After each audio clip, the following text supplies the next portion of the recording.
Steve Lake, Chairman of Bapla in the UK. Yes. Just want to have a quick catch up with you today at Cepic, second day. Sure. Really curious, elected in September last year. Can you kind of talk us through the first sort of 9 months at Bapla? There's clearly been some change. Yeah, we had a few changes over the last couple of years, really. 2 years ago, Paul Brown, who was chairman of Bapla for a long time, stepped down to concentrate on his work at Mary Evans, and Paul very much led Bapla at that time with a large board of 12 people. He stepped down, and we didn't find a direct replacement for last year. This was. And so, as two of us were on the board already, myself and Tim Harris from Nature Picture Library, we basically became co-chairs and tried to run it with the rest of the board as best we could, and it didn't really work. I mean, we did okay, and we got a lot done, but it was basically running it by committee via email, because we have a Bapla office, but none of the board are there. They have day jobs, so it became a very difficult process to do that. And so we were quite determined this year to streamline things. And I was approached actually to be chairman for this year, and I said that I would do it, but only on the basis that the workload was shared as much as possible with other board members, because my day job is for Four Corners Images. There's only 5 of us there. It's not that I'm in a position to delegate a lot of work. I have to do that work as a priority. Yeah. So I knew I wasn't going to be able to run it in the way that Paul had and spend that much time on it. So what we did is we actually cut the board from 12 people down to 7. And they were 7 people who were very much committed to taking on specific roles within what we felt Bapla needed to do during the course of the year. So we felt this year we had to reach out a little bit more and do more direct stuff with our members as well, because we still have over 200 members who pay their subscription fees, and we wanted to do more connecting with them. So that's to some extent what I've actually focused on this year.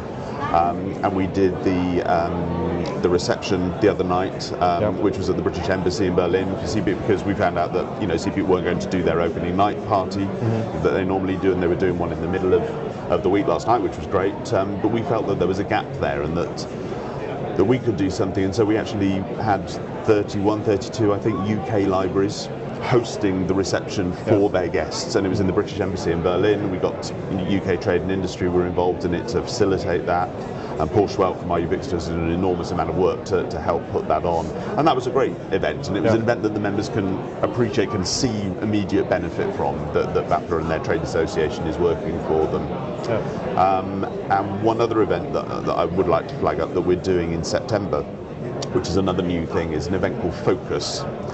And Focus is going to be, the idea of that came out of going to the PACA conference last October in New York, and seeing the sort of seminars or ongoing seminars that they had over the whole day there. And it was actually quite an interesting process, that. And I went along to the first one, which was something like, I had a guy from Alamy, a guy from Corbis, and a couple of other guys on a panel talking about how to sell, their techniques for selling images into the market. And I thought, I've been doing this for 25 years, they're not going to teach me anything. But I sat there, and it was really interesting, really stimulating, just having an open session, hearing what their ideas were, and then there was a Q&A afterwards, and it was a good sharing of ideas. And I think it was really interesting how similar everybody's issues. You think, Corbis are a big company, they're not going to operate in the same way as someone like Four Corners does. But actually, they're very similar. The issues that we find, the way that we deal with clients is remarkably similar.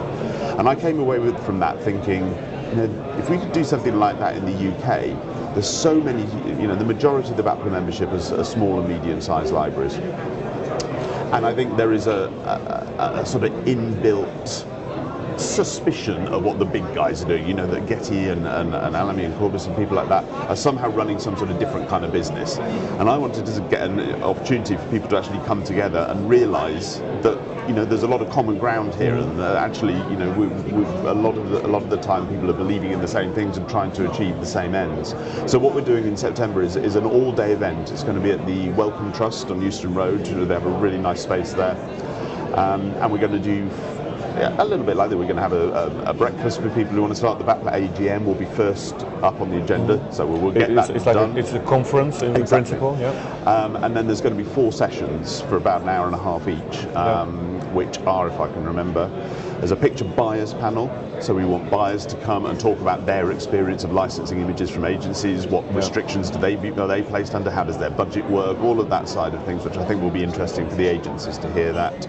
Then we're doing one a bit similar to the Packer one that I mentioned, which will be, you know, sales and marketing guys from a variety of libraries talking about how they approach things, maybe with some emphasis on sort of social media and how agencies can use the social media sort of forum to market themselves and get their name out there. We're doing a session on footage. Because a lot of stills libraries are still looking at maybe getting into footage, and we've got some of the libraries that have made that transition and do footage now going to be talking about it. We'll have a speaker from Focal, our equivalent in the footage industry, coming on board there to talk about that. That kind of brings me to the old Bapla fair in London, and what's now an independent fair, Photo Fringe, which has become quite successful over the past years. It looks like, well, you've clearly supported Photo Fringe last few years. And you're saying, what I'm seeing is that you're kind of moving into a different event, that's a Bapla event, while supporting more of the marketplace. That's absolutely. Photo Fringe. You know, there's the Picture Buyers Fair, I think, the Picture Buyers Fair was done before I joined the Bapla board, so I wasn't connected with it at the time that they were producing that. But from what I know of it, I think it was a great event of its time. You know, and I know as a library we exhibited at every one of the Picture Buyers Fairs, and it was a big deal. You know, it cost quite a lot of money. You know, it was big displays, big prints were done, big stands. And so it was a fairly major commitment, and it was, you know, over 2 days, you know, from everybody involved. And I think it also financially was a strain on Bapla. You know, they were in the business design centre. It's not cheap to hire somewhere like that, and they couldn't charge too much for the stands because a lot of the libraries couldn't afford to pay too much. So I think it did a brilliant job at the time. It finished largely because it was financially unviable. And then there was a gap again. This is pre me joining the board, but so I don't know whether there were discussions at that time of replacing it through Bapla.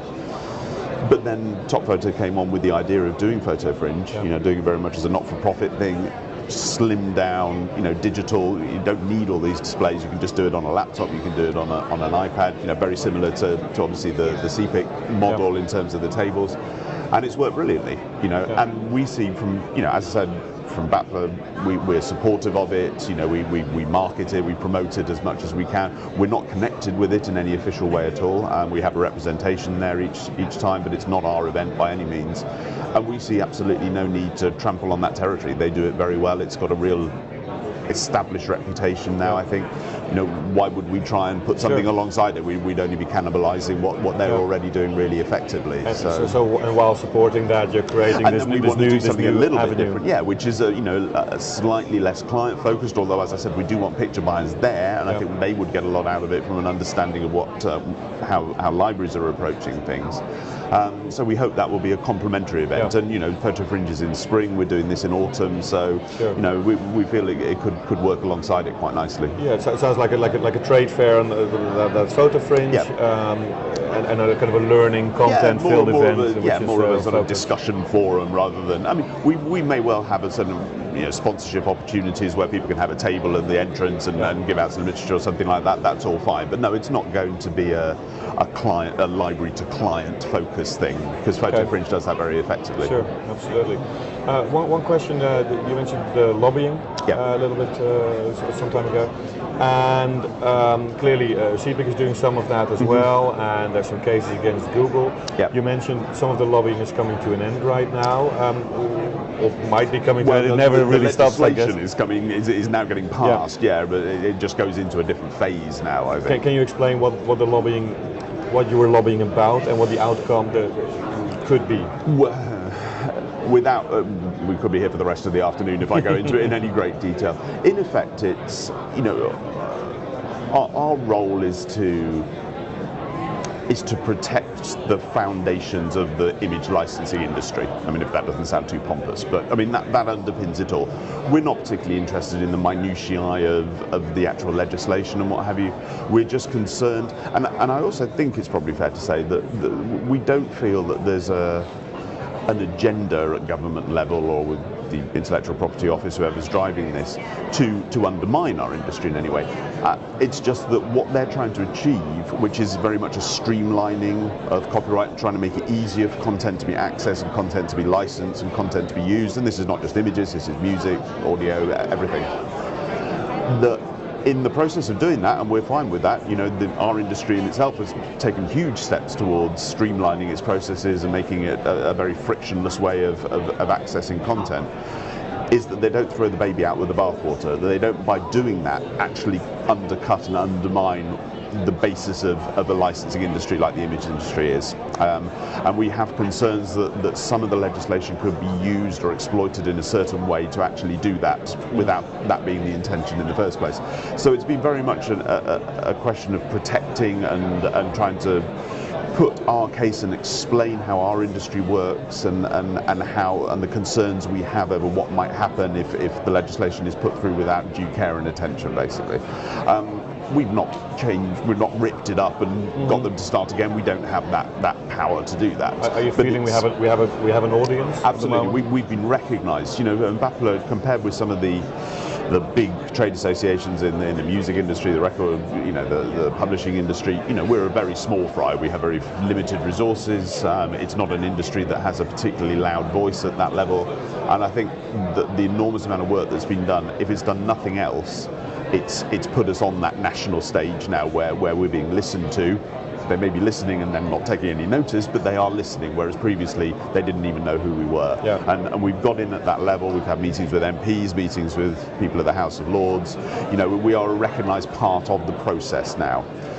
The actual legislation that's now going through hasn't changed dramatically from when it first started, and I think we're now in the really key area, which is how it then works in practice. Right. And there's still a lot of details still to be sorted out. There's things like the orphan work scheme where you can license an orphan work through this sort of government-appointed body. The details of that have yet to be worked out, and we have people on the sort of pricing groups trying to work out what the rate should be for that kind of thing. So that's the real detail, and I think that's where we'll be most effective, because we can go in and say, look, we have industry experience, and you need to listen to us in order for this to work properly, to do what you want it to do, regardless of what we want out of it. And I think we've managed to get in at a level now where we can have a significant input into that. How it will work out at the end, I wish I could tell you. It really is a question of waiting and seeing and keeping on at it, basically, to try and influence where we can. And if problems come up, then we can bring those up and say, look, this needs some adjustment. It's not working as you intended it to work. This is another difficult one, but a time frame for a process like that? I think I stand to be corrected on this. The majority of the legislation, I think, will now be in place by basically after the summer recess of Parliament, so it'll be this autumn that everything is in place. The detail of how this is going to work and the bodies that are going to be put in place for things like orphan works, I'm not sure there's even a schedule for that still. That is still an ongoing process. You're going to start seeing it affecting things by the end of this year into next year, I think.